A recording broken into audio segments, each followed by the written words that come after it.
শোনো শোনো ভাই বোনেরা, শোনো দিয়া মন, লবণ নিয়ে মজার তথ্য করিব বর্ণন।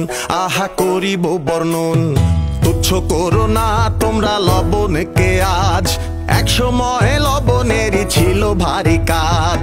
এই যে স্যালারি পাই আজ মোরা সবাই, জানো না কি শব্দটা কি করে এলো ভাই?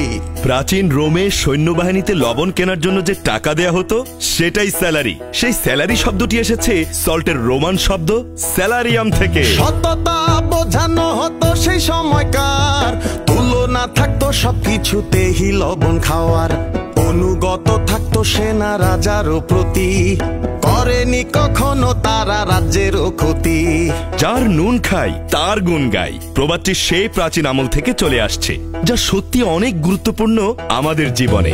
আলী বাবা 40 চোরের গল্প সবার পড়া, লবণের গুণে চোরের সর্দার পড়েছিল ধরা। ছদ্মবেশে চোর সর্দার এলো দাওয়াত খেতে, লবণ ছাড়া সব খাবারই চেয়েছিল পাতে। এই দেখে মর্জি না পারিল বুঝিতে, বুদ্ধি করে ধরিল তাকে হাতে নাতে। আলী বাবার বাসায় চোর সর্দার লবণ খায়নি, কারণ সে তার ক্ষতি করতে চেয়েছিল। আর লবণ খেলে সে তার ক্ষতি করতে পারবে না, তাহলে কেন আমরা নিজের দেশের লবণ খেয়ে দেশের মঙ্গল চাইব না? ছোট থেকে বড় হই দেশের লবণ খেয়ে, খারাপ কিছু করি কেন সেই কথা ভুলে? দেশের জন্য রাখবো মোরা মনের ভিতর টান, কাজ করিব 10-এ 10 রাখিতে দেশের সম্মান। দেশের জন্য ভালো চিন্তা ও ভালো কাজের ক্ষেত্রে সব সময় থাকতে হবে আমাদের 10-এ 10।